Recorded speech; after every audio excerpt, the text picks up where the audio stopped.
بنات بسوي معاكم الآن خطوة تطويل الشعر وتكثيفه خلال شهر. عندي ذا البخاخ هذا أو حق الشعر عادي الموجود عندك. بالنسبة يا بنات للريحة، كيف أشيل ريحة الزيت من شعري؟ تشيلينها بعد تغسلين شعرك تماما، حطي نسكافة ملعقة في الموية عادي وحركيها، وآخر شطفة لشعرك بالنسكافة فظيعة يا بنات، ما تخلي لك ريحة بأي زيت ماسك أي حاجة. هنا زيت السمسم، شوفوا بنات ريحته سمسم، أنا يعجبني صراحة من المعصرة، ما يعجبني أي زيت المعلب لا، خاصة السمسم. شو بس الريحة خرافة.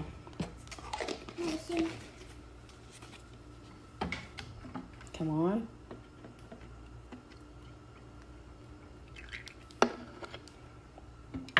آخر شيء عندنا باقي النرجين وزيت الزيتون. والنرجين فيه كذلك كذا نوع، بس أنا يعجبني القديم، أحس أحسن شيء وأضمن شيء القديم. عندنا الحين زيت الزيتون كذلك يا بنات، أنا من المعصرة صراحة، شوفوا لونه، شوفوا لونه.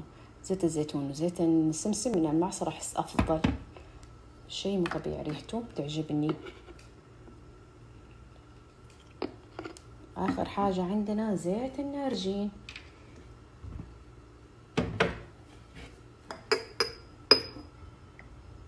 كل الكمية واحدة، نفس الكمية.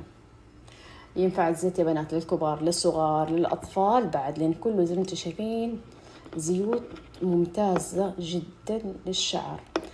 تحطين في فروة شعرك مع مساج عشان تستفيدين، ويا ليت لو تسخنينه بعد، خذي شوية وسخنينه. شوفوا كيف ميكس اللون ممتاز يا بنات. فروة الراس مع مساج، ضروري مساج يا بنات لفروة الراس عشان تستفيدين من الزيت.